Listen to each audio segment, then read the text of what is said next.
Is this thing on? Is this thing recording? Just kidding. Hello, I'm D'Angelo, host of Talk Show, and I wanted to do things a bit differently this episode by taking this time to announce my candidacy for president in the most relatable way I knew how, and that's via a mukbang. This quarantine proved to be a global economic disaster and was one major unbiased influence that did not recognize race, sexual or religious preferences, nor caste. This moment, more than ever, communities needed to have their favorite local neighborhood grocer to support and rally behind, which is why during this pandemic I relied on Carlos at Mimi's Healthy Nibbles, located at 707 Nostrand Avenue, and found their organic creations to be a major benefit. This kale, honey, almond milk based spinach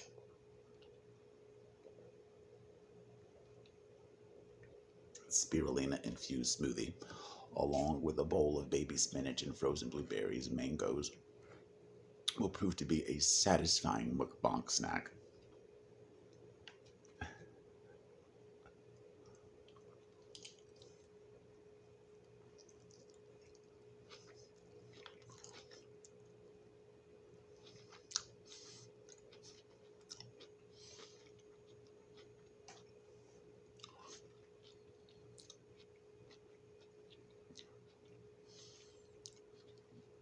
So I hope that now, after announcing my candidacy and indulging in this delectable mukbang, there will be no further expectations for me to prove my ability to make great choices or expound upon how important the quality of qualifications are, especially after what the current security clearance having administration is forcing the world to accept.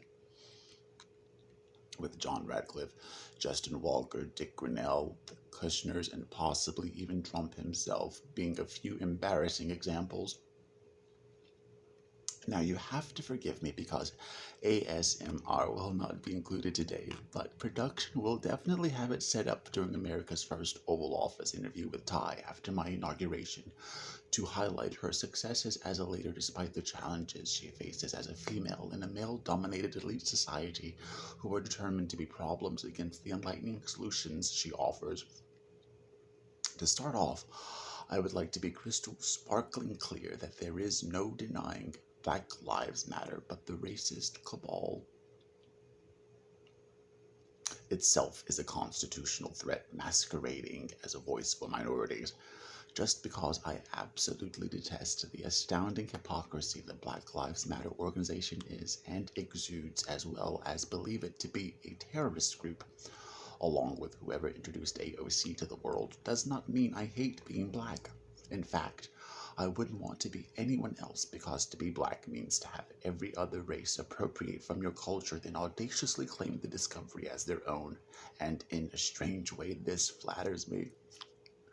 Of course, I'm hyper aware of other organizations worthy of the title terrorist group, but I'm not straight or white enough to expound upon the life experiences of Antifa's clan, cluelessly choppy enough for the disorganized hostile politics of the Democratic Socialists' deadly misguided Marxist Sunrise Movement, or Arab enough for ISIS or CARE.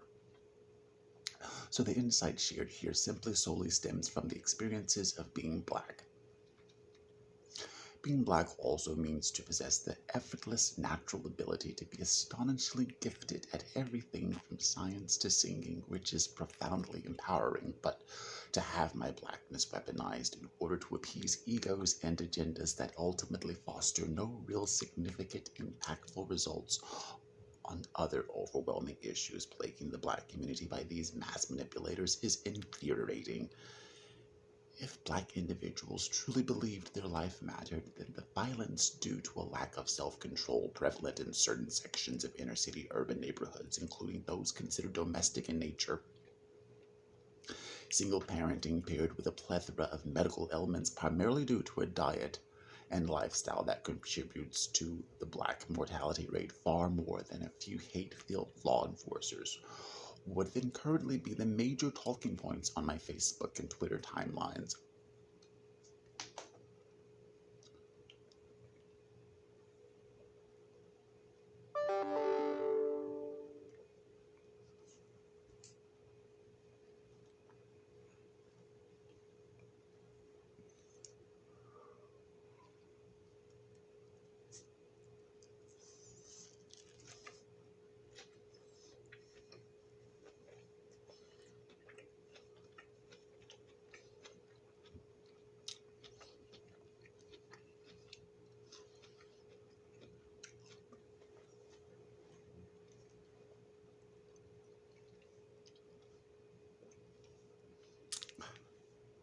So until that happens, I personally refute the narrative to promote or play victim, then harass, bully, and intimidate others into guilting any form of respect in acts of empty, insulting, posturing gestures from them.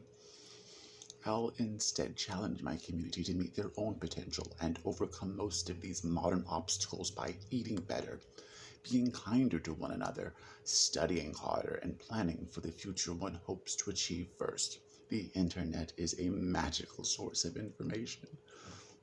Before insisting that demands are met from others, when since the priceless examples of what being an African American is, as defined by Dr. King, has been essentially ignored and barely met by those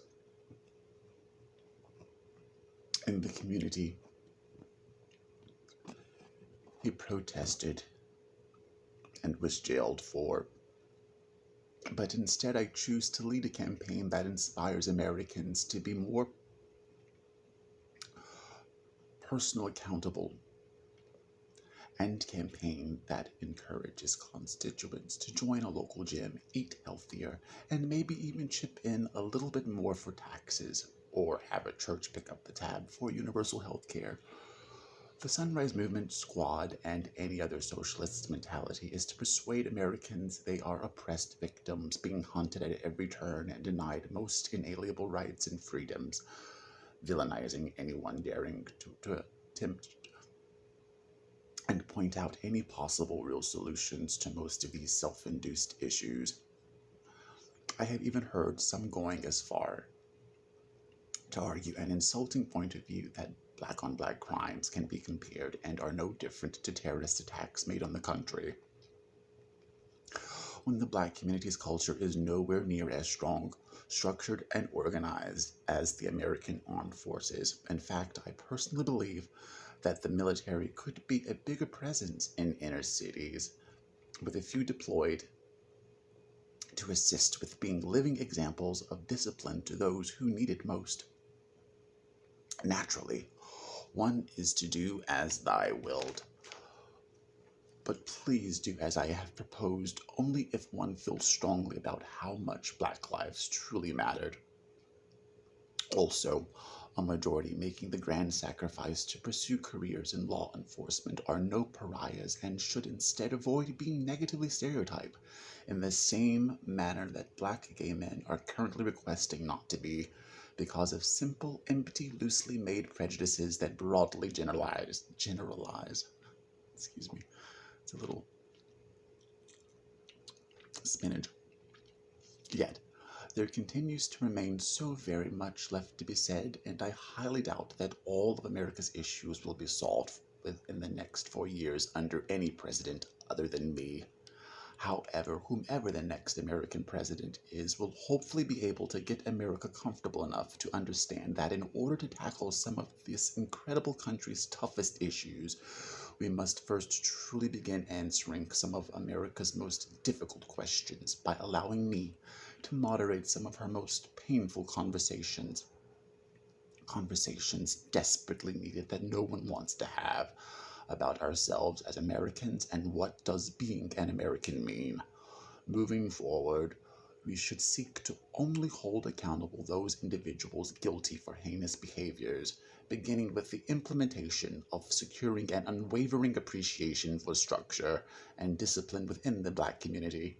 To be honest, this black life has only felt exploited by the church that told me I was going to hell before collecting tithes and offering while conveniently enjoying a tax-exempt status, mind you, in a world filled with unhealthy, uneducated, poor, disenfranchised black lives. Which is why I feel it necessary to first state how important that my being determined to build an administration willing to protect with courage and serve with compassion is, as an objective and priority. Thank you.